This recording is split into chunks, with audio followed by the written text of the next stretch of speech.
Ngayon naman maghihimay kami ng saluyot. Para mamayang umaga, meron kaming ulam. Ito naman ang ulamin namin mamayang umaga. Bakit naman mamayang umaga? Mamayang umaga. Ha? Huwag ka na makialam basta mamayang umaga. Di ba pwedeng bukas ng umaga? Gusto ko mamaya. Nabahala ka sa buhay mo ate. Ayan, saluyot nila dito, kuluntoy. Liit ng dahon, no? Dahil sa sobrang init. Mula gitnang silangan hanggang sa sariling bayan, may mga pangarap na aking sinusundan. Bawat araw may kwento, may bagong daan. Kasama kayo sa bawat lakbay ng buhay. So ayan mga katrip, tapos na kami naghimay ng saluyot. Meron na kaming ulamin mamayang almusal. Ayan na, lulutuin na. Ayan, nilalagay na yung gulay. Dahil luto na ang bulang lang na saluyot, tapos merong pritong isda, kaya ano pang hinihintay nyo? Kain na tayo, tara! Sarap ng sabaw ng bulang lang. Bulang lang na saluyot lang.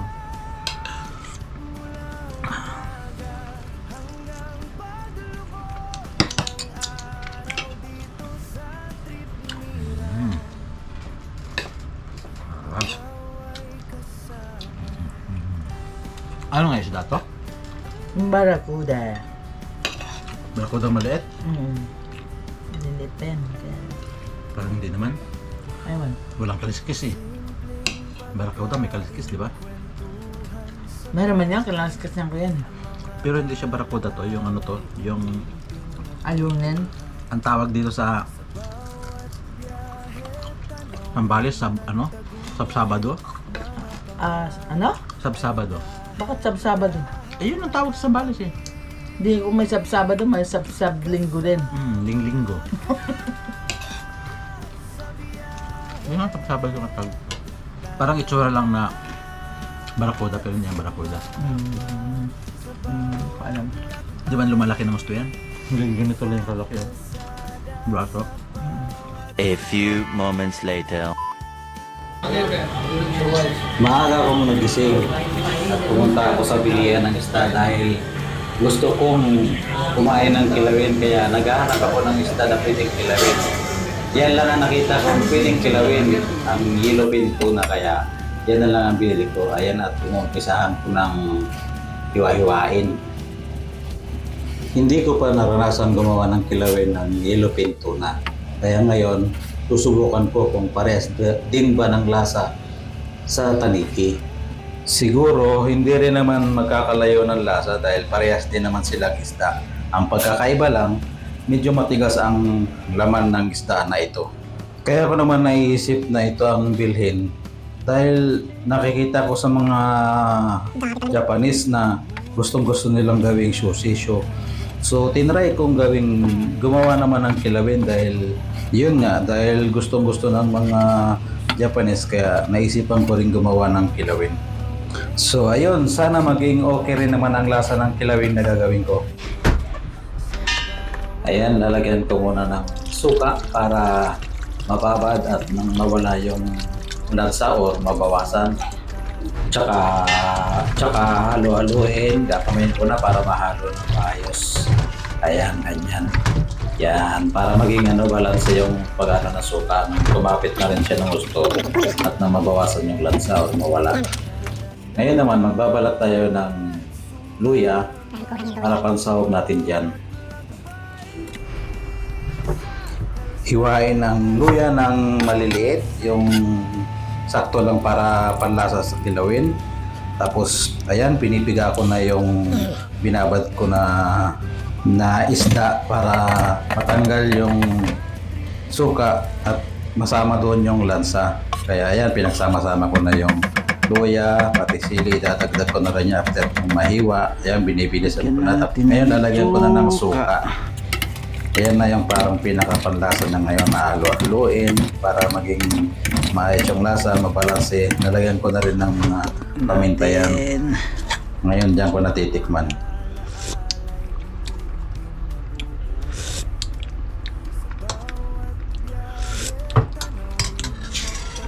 Dahil sa hindi pa ako kontento sa lasa, kaya kumuha uli ako ng asin, dinagdagan ko. Tapos dadagdagan ko rin ng suka. Tsaka hahalo-haluin. Yan, hahalo-haluin para maging maayos yung lasa. At titikman ko uli yan pagkatapos kong haluin. Yan, ganyan. Ganyan ang paghalo. Mabilisan. Para mahalo. Ayan, titikman ko uli.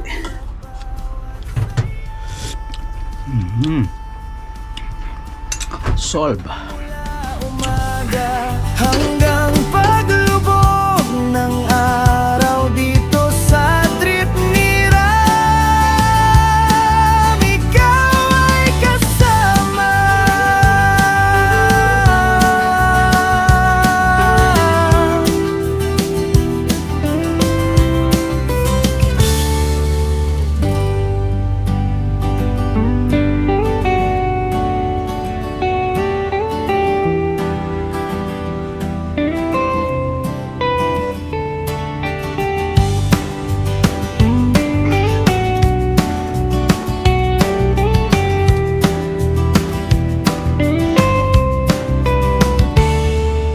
Mula gitnang silangan hanggang sa sariling bayan, may mga pangarap na aking sinusundan. Bawat araw may kwento, may bagong daan. Kasama kayo sa bawat lakbay ng buhay. Kahit malayo, puso'y matatag. Ngiti at pag-asa ang aking tangan. Kasama ka sa biyahe, tara na't sumama sa bawat lakbay. Mandalang na magbuhat, nakakapagod. Pwede na kumain. Gutom na eh. Nakatatlong set na ako eh. Ano lang naman yun, pang sundot-sundot lang para pag balik ko ng trabaho hindi ako maninibago. Kasi 2 buwan ako nakabakasyon eh. Sa susunod na buwan, pasok na uli. Bakbaka na naman. Kaya kailangan magbuhat kahit paunti-unti para pagpasok hindi maninibago. Ayan, kain tayo mga katrip.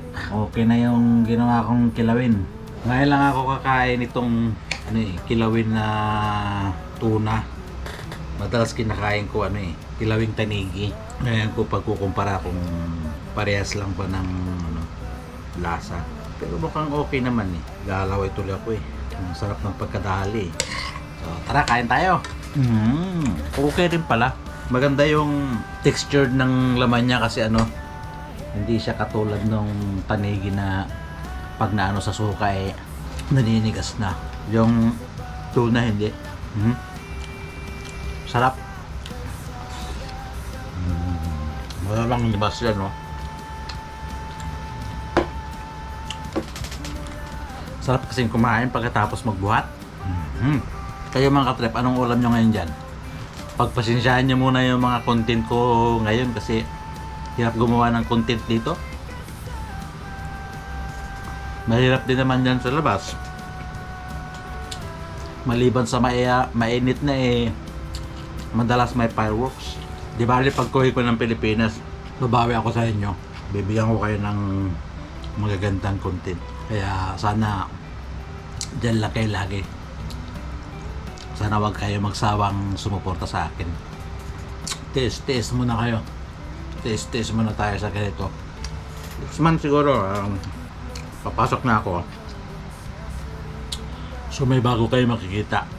Hindi ko man ma-share sa inyo ng buo yung tungkol sa trabaho ko, pero pa-hapyaw. Yung iba gusto nila tong ganito, pulutan. Pero ako inuulam ko to eh. Gabi init sa labas. Mag-alas 3 na pala.